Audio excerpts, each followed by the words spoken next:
What's up, peeps? This is an out the blue model railroading chat. How y'all doing? Oh man, long day at work. And with that said, we're gonna come in here and relax and just show you guys or give tips on what we've got going on and things we've done to get to this point. HO powertrain, baby. Ah, man, this train hobby I've done has really blew up into something that I would never dreamed of doing on this level. You know, at least the size. I never would have thought I would have built a shop this big, put my trains from point A to point B, almost 60-foot run on a double main line. Not bragging in any kind of way, but just kind of like a dream come true. You know. Hello, Marshall Blue. How y'all doing? Have you ever heard of iGauge? No, sir, I have not. I play on HO scale. I've done N scale. Everything is out my league on the other scales. It's just, yeah, especially money wise, such as O scale, G scale. It's so expensive out of my league with other scales. But thank you for coming by, and we're going to show you guys more details on the some matchbox that I got. I think people are unaware of certain scales such as matchbox. Not everybody is, but I think some people are unaware and they think that these are totally 1/64th scale. Put this little baby right here. Really quick, the only thing that's probably 1/64th scale would be the wheels. And these are some garbage trucks I bought, and they're like $1.25 from the grocery store, you know, Walmart, etc. So I picked these babies up, and they work really well on the layout. But the only thing is, I'm gonna have to do some weathering on these little babies. But isn't that cool? The color is a little fantasy, but I'm gonna have to dial these things down a little bit and weather them up. Lego. Oh, Lego. Yeah, I heard of Lego trains, my friend. Oh yeah. I think they're cool, but I never really got onto messing with Lego stuff. Hey, there's another one. Really awesome to find these things in the grocery store. And again, they supposedly are 1/64th scale. They're a little bit bigger than 1/87 scale, but they're closer to 1/87 scale. Okay. So if you see these things in your stores, they will work great for your model railroad. Okay. Of course, we're not rivet counting over here. We do not do any kind of major rivet counting. I stay prototypical the best I can because I'm kind of like into the realistic stuff. But definitely, I'm not a rivet counter. So if these things, I can weather them up, make them look nice, that'll work for me. Great.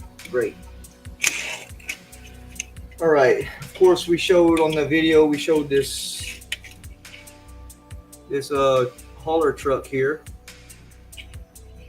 I mean, isn't she a beauty? Really sweet truck.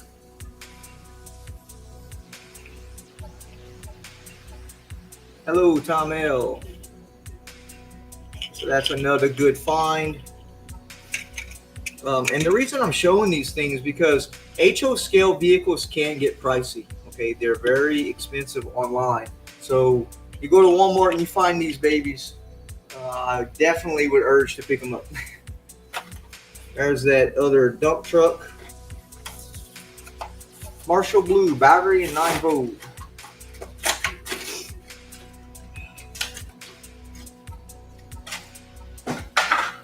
All right, there you go with another awesome, you know, that same one I showed, but that's the, you know, I just took it out the pack. $8, man. This truck in HO scale will probably run 15 to 20 bucks, maybe with the tariffs going up. I understand the tariffs were at 145%. I think they dropped it. I don't know where they're at, but I know they're lower. So I guess people figured out that at 145% on Chinese goods, would just be ridiculous. But nobody can afford things. So I think they did go down on the tariffs. So our model trains perhaps would be a little cheaper, right? Oh, and this thing is like almost $300 for this locomotive here. Very, very pricey. Lana Luma, I found some vehicles at the oh sweet Lana. Yeah, hell yeah, man. Let me hit that train real quick.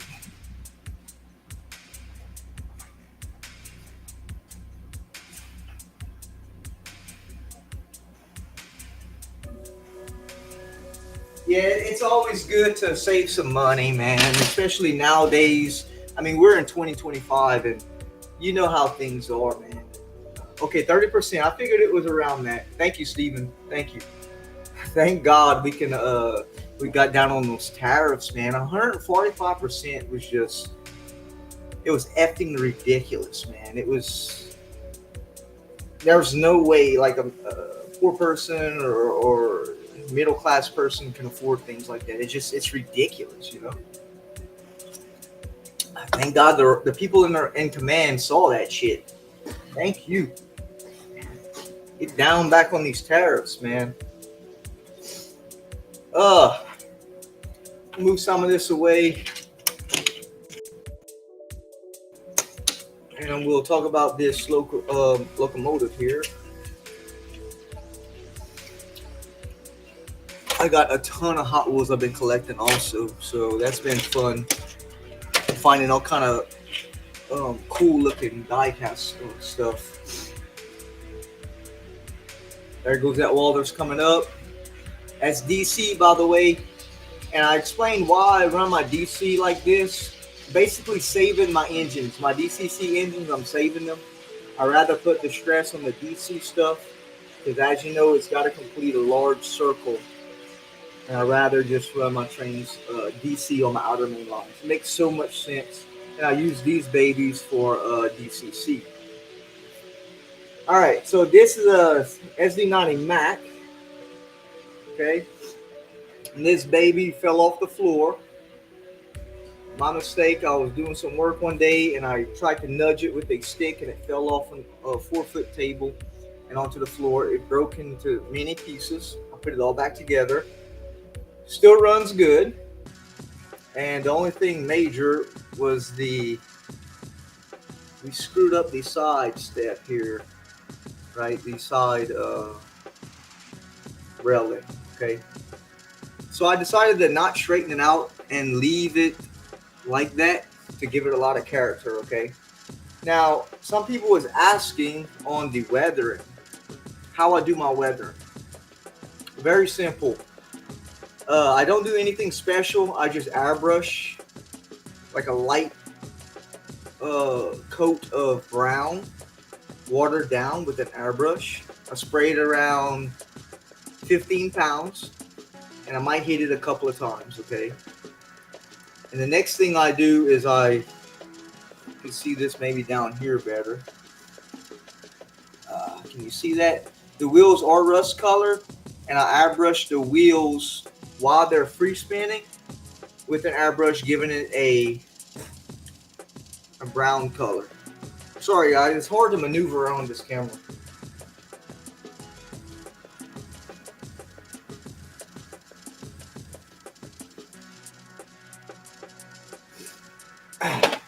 So that's how we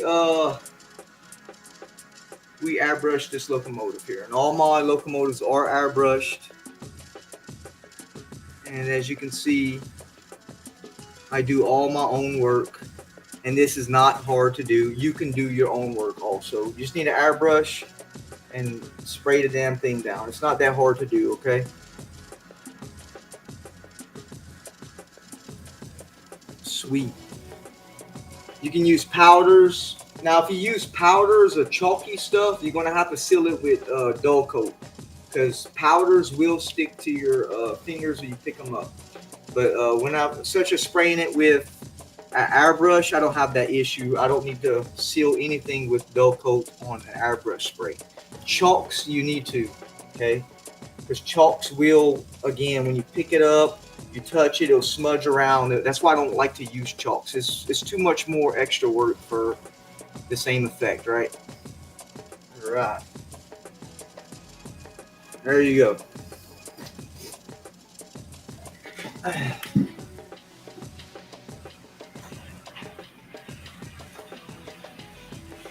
This is another example of great weathering. Well, let's see down here. This is rust weathering.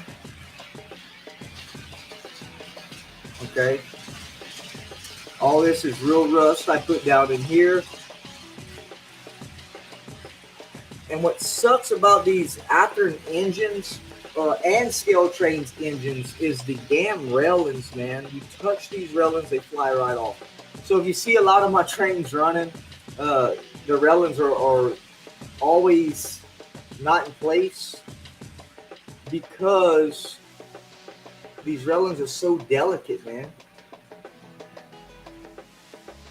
I gotta fix these railings a little bit better. My Walther's railings aren't as delicate as these. These are so freaking finicky, man. But that's what happens when you get fine detailed engines. They try to make it so realistic and everything is so fine that you touch them, they fall apart, right? This is an Athearn DCC with sound, okay? Those of y'all that want to know.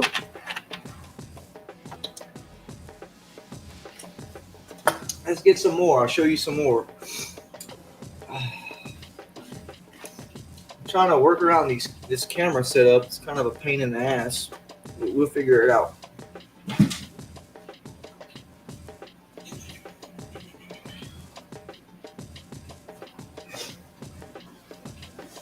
Thank you, Stevens. How you doing, man? Happy Memorial Day, bro. Okay, this is a Rapido. I think I have a video or a short of me christening this thing in the fire at one point. This little Rapido train runs great. It's a 4-axle Rapido. I think it's a GP38, I think it is. I want to say it's I think that's what it is. The railings are more sturdier on this Rapido. Very high detail all the way from the footstep here. Overall, a great running DC locomotive, and we have no issues with this little 4-banger, man. It runs really, really, really great. It looks really awesome. It's just a realistic looking locomotive. Props to Rapido.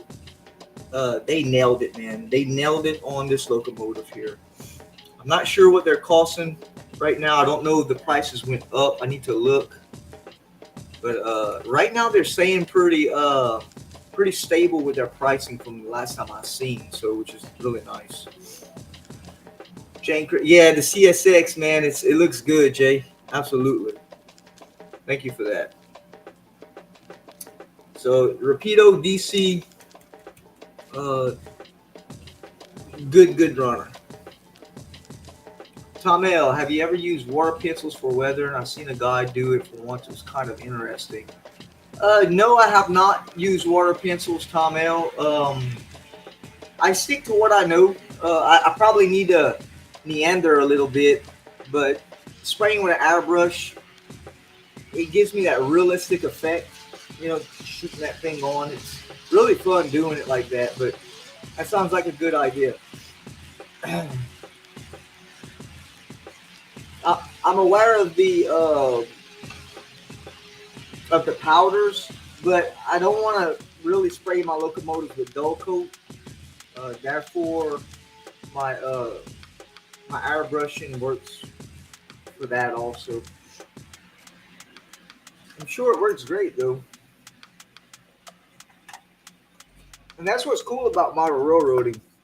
There's not one way of doing things. It's what everybody's comfortable with, what they know how to do, and what works best for them is very, very important for model railroading. It's good to learn certain techniques from other people, but still, it's not like your signature. Everybody has their signature, and that's what's awesome about it. Kind of gives you that sense of, hey, I did that, you know? All right, United States Army. This is a BLI I did some weathering to it, such as uh, you see the silver like on the hood. So what I did, I took some silver paint and I put it on a toothpick and I edged it, right? Something like this. Like I put silver paint on, a shaft like this, and I just go against the edges, giving it like edge wear. Okay, so that's what I did here. And for some reason, I'm missing my guard for my fan. I didn't drop it, so I gotta find that. But this Broadway Limited locomotive is a beast, man. It's just Paragon 4, DCC with sound. I cannot ask for a better runner, man. This thing runs awesome. I think it's ESU that's in it, so it does have a keep alive. And this little bitch is beasting, man. It runs great. Really, really, really good runner. You seen it on the switching the other day. Very, very minor problems. What's the best lube to use for HO moving parts under the hood? Your best lube is going to be LaBelle. LaBelle is going to be the one to go to, only because LaBelle is made for plastic parts. Anything synthetic, greases that are synthetic, oils that are synthetic, or made with any kind of petroleum, you do not want to use in your locomotives. Okay, petroleum over time degrades plastic, it swells them, and they start cracking gears and stuff. So definitely stay away from certain synthetics and petroleum-based greases and oils. Use LaBelle. What is it? 106? LaBelle 106. Good information, because after a while running those petroleum-based oils and greases, it will degrade plastic parts. I don't care how good the plastic is. It's known for that. That's why you see a lot of your older locomotives that have plastic gears. They're either cracking or they look like they've been under a lot of stress.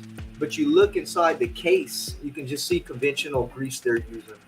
And that's what happens. It actually swells up your plastic. It interacts with the properties within the plastic. It's petroleum. So LaBelle 106 won't have that trouble. It's made for that. Oh, and everything I'm doing over here is I tested, it works. You're welcome, Steven. Absolutely. Yeah, that's a very important one. The petroleum-based stuff. If you got a bunch of that stuff you're using for your locomotives, dump that. Get that out of there. Go in a Q-tip, take that crap out of there, and put some good oil that's made for plastic moving parts or metal. So that's going to be LaBelle. All right. What's next? Let's see.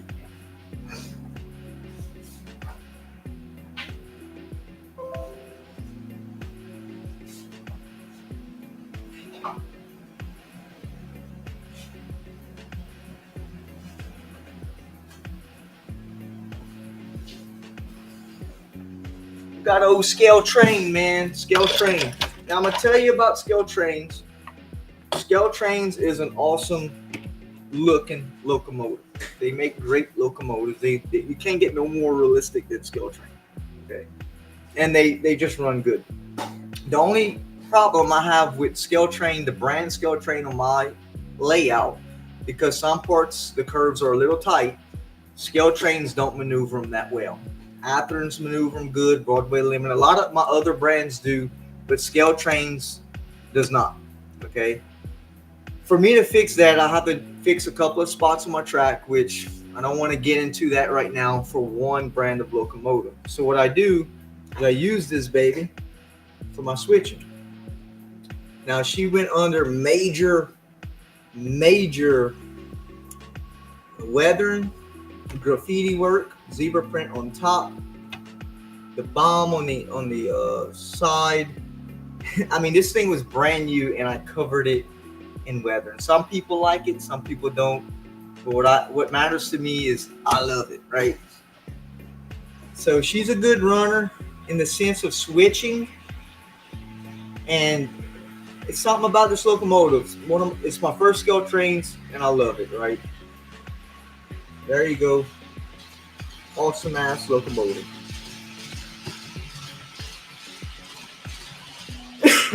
Excuse me.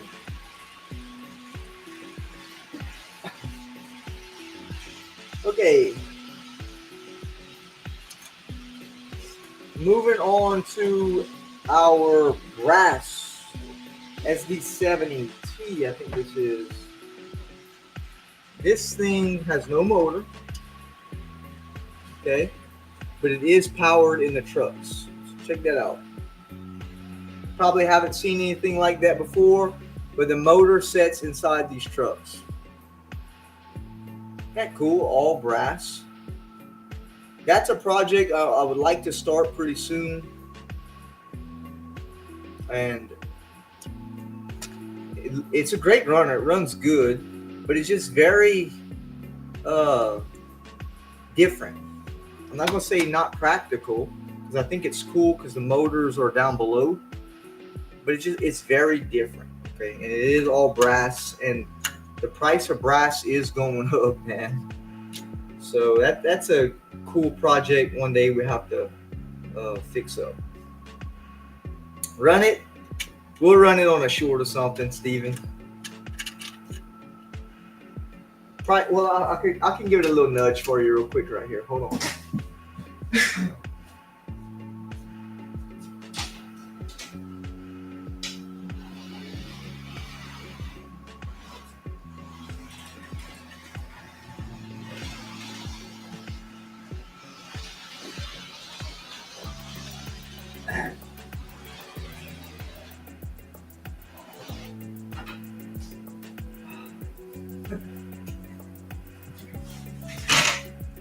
It's not powerful. It's powerful enough to carry maybe about, I don't know, I don't want to, maybe about 10 cars, but it's not a powerful train because the motors they're small, you know. So that would be interesting to do some more experimenting on this locomotive. Sweet.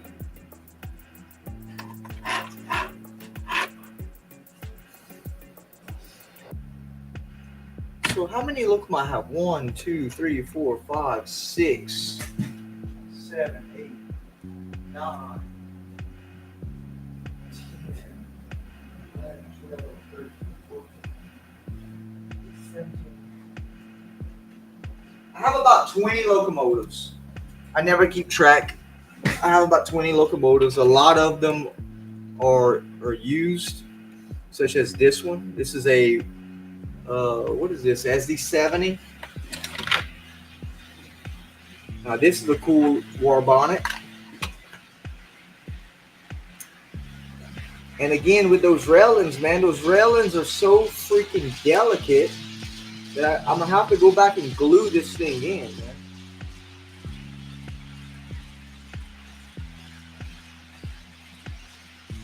They just like to fall apart. And again, this is an Athearn.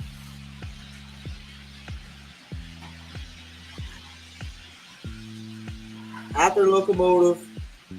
Great runners on my layout. The only thing, the railings, that's my complaint about Athearn.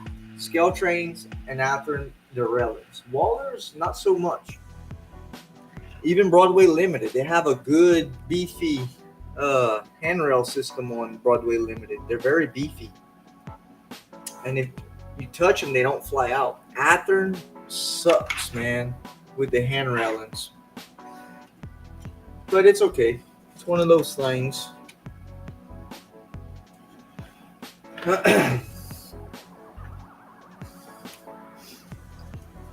So I laid that plaster the other day on the tunnel.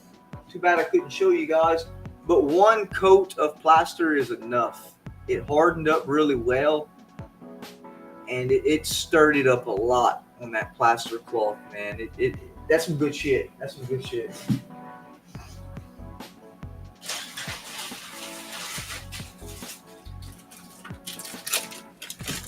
I mean it says it's plaster, but it seems like it's more of like like a plastic feel to it once it dries. But this is some good stuff to do on a model railroad. It works great.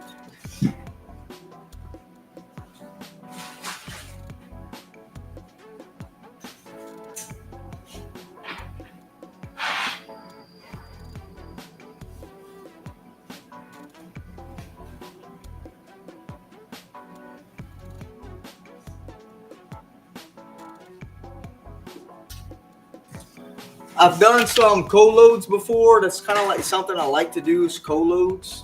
Okay, as you can see. And what I use is I put an insert into them, like a plastic insert, and I sprinkle uh, ballast and I paint it black. And that's how you get this cool looking load. Of course, I got the cinders. I use the cinders also. But that's an easy co-load. In fact, I use, show you guys, I haven't seen.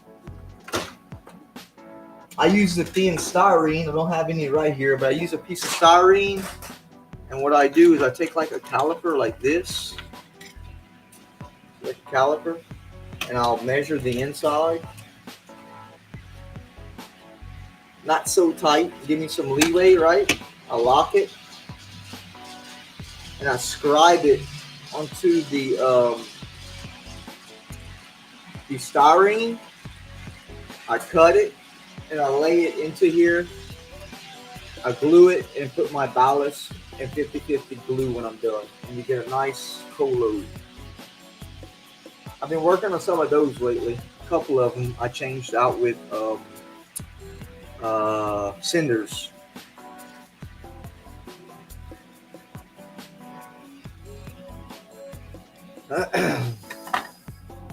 Let's put some of these locomotives out of the way.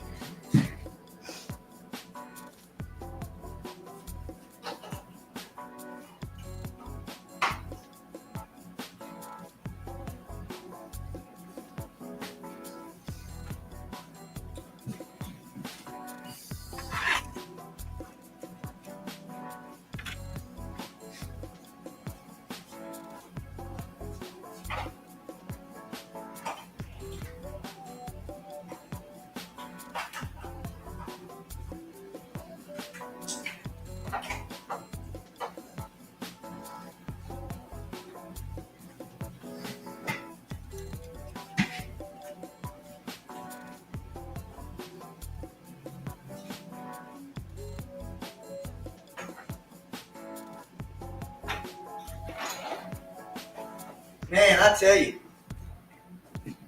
it's fun to do a model railroad, but when you have it on this side, it takes years to complete. And of course, lately I've just been coming and doing things at my own pace. Since my father had died, I'm still coping with that, and I'm doing what I feel like I want to do. Just taking it slow because that's what this hobby's about. You could try the white fiberglass mesh tape for drywall. Okay. Yeah. Okay, I know what you're talking about. Yeah. I have some. Yeah, I did this whole room with that stuff. Okay. Yeah. Um, the only part I did drywall with the drywall mud is if you see on the camera, the yard right there. That's all drywall mud. Some people was asking why I didn't raise that track because I wanted to give it like a sunken look once I put my ground cover, and I wanted to give it like a rugged, used look in the yard right there. And I didn't want to go through the time to lay the cork, but definitely for the sunken look is what I wanted.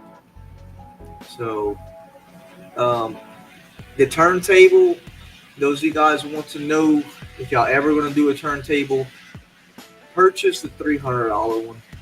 Purchase the good one. That was the cheaper one, and I fought with that one. I forgot the number of that one, what that was, but it was a bitch to put in.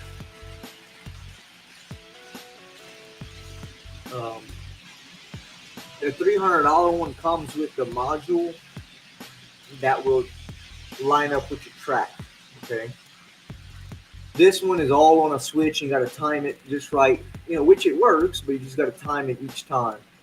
I'm kind of getting better at it, but the $300 one is going to be the one to do. Bite the bullet and buy the good one. There are some things in model railroading where cutting corners is not a good thing, such as in that turntable, or cutting corners as putting your track straight on wood when you could put the foam. Just go a little the extra mile and put the foam, because again, foam does not shift. I believe that's what foam is mainly used for, besides sound dampening. It's used for um, stability for your track. It makes a lot of sense, because plywood will shift. I've learned that right here. I had to go and shim certain spots in here every once in a while to keep it half-ass level. But cutting corners on your track work is not the thing to do, and definitely, like on a turntable, is not the thing to do. Absolutely. Good tips. It might help somebody down the road. Any questions that I can try to help with, feel free to leave them. That's what we're here for. That's what we do. HO Powertrain, baby. What else? What else can we talk about? Well, how long we been going? 31 minutes. All right, I gotta go eat in a minute. So let's see. What else?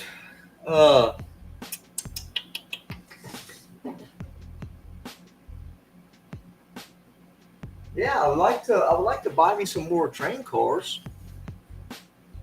So eBay, here I come.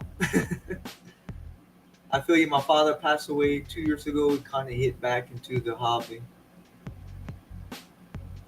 Yeah, definitely. Oh yeah, model railroading is a good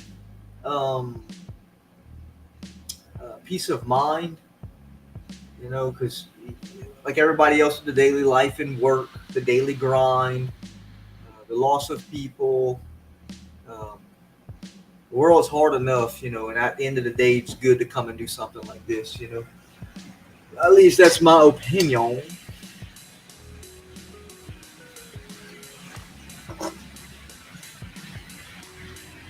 And it also exaggerates your scale, man. It exaggerates what you can do, what you're capable of doing, and you can say, hey, man, I did that right there.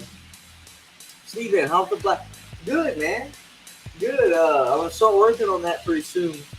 In fact, it's ironic you asked about that, because you got some stuff coming up with that. Yeah, the blast furnace is going to be a big scene. I need to do some more structure up in that area. But stay tuned on that. That's coming up.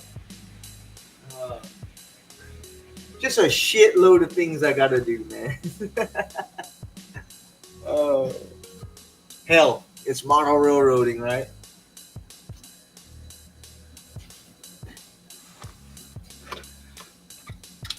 It's where the imagination can take you, and how there's no limit. There's no limit to what you can do. You know, small, big, it doesn't matter. It's there's no limit what your mind can create and you can get done. Yeah, we're gonna have some stuff coming up on that. As you know, I work. I have a full-time job, so my shorts help me show what I'm doing, and when I have time, I can make videos. But yeah, we're gonna have some stuff coming on that. That blast furnace, I've said this many, many times. That blast furnace cost me like 400 and something bucks, because it was a deleted kit. They deleted that kit, and I wanted it. So beauty was in the eye of the beholder right here, and I bought the damn thing. I paid for it too. It was a chore to put it together, but it was fun. Um, that there's a lot that goes within a blast furnace that you really don't see and you need some room to do a blast furnace correct. Well, to do it half-ass right, you need some room. You know, there's a lot that goes into a blast furnace. There's many tracks, storage tracks, unloading tracks. Yeah, there's a lot. You know, you need the ramp, the long ramp to go to push your cars up. I forgot what incline I did that on. I think it's a 3%. That's the most I wanted to go on that ramp. But yeah, we got some stuff coming up with that. I'm very excited to get going on with that. I need to get back to building some more kits. So definitely. Those two Walters trains, man. If you're limited on funds and you're watching how much money you spend, and you're a DC fanatic, those Walter trains are the thing for you. They run great, and they're built well, man. They just run. Thank you, Steven. Yeah, it was something else. Lon was in Greenwood Canyon, Colorado this weekend. Long trains running along the canyon wall. Ooh, I bet you that bitch was stunning, huh? More running school next to it. Awesome. Damn, that's epic, Ron Luna. That's epic, man. Oh yeah. We just had a derailment about 15, no, about 10 miles from me, and they shut the road down for a couple of miles, so I actually cannot get up to see the derailment. We had a washout in Kansas City.